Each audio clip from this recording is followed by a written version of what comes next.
if you want to tick all the boxes in terms of making a hill country farm more sustainable, you've really got to undertake a major redesign of your farming operation, and the starting point will be different for every farmer. Two things that I wanted to prove for myself. One was that you could do this out of farm income, and I had advice from a farm consultant who said you'll just be building debt. Well, we didn't build debt, but I also wanted to prove to myself that there was some commercial advantages in doing it. So not only was there the capital costs, but you could extract some value. We took some advice along the way, and we got involved with P.F. Olsen's, who are forestry consultants, and they helped us think about what we might do with the land that was unsuitable for farming. So what we've done in the course of the 15 years that we've owned it is that we've subdivided off or fenced off all the steep stuff. We've cultivated and regrassed the better country, and we put a water supply in, and we've put a QE2 covenant, or Queen Elizabeth II covenant, over the 8 hectares of native bush that's in the valley floor, and of course planted 16 hectares of forestry on the steeper land.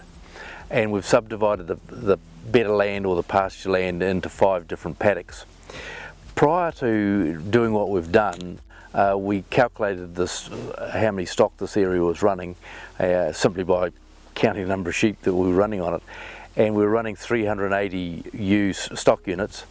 We're now running 420 with 16 less hectares than we had when we started, and so there's been a huge saving in terms of things like fertiliser, where we're only top dressing 26 hectares. And so the saving there is about $3,000. The other big saving, or the other big benefit from a commercial point of view, is that mustering this land is much easier than it was before. When we first bought it, you'd have to muster this country at daylight, and you'd get halfway through the muster and look behind, and the sheep had come crawling out of the gorse, and you'd have to start all over again.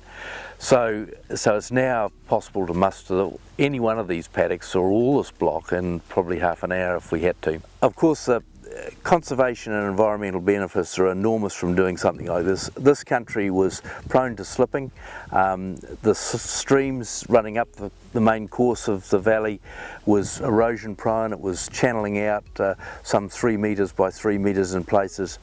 And the other benefit, of course, is that the patches of bush that made up the valley floor have been linked together with the forestry, so species can move backwards and forwards up and down those valleys. We had support in doing it from the Regional Council, and of course from the Queen Elizabeth II National Trust. They both put money towards fencing.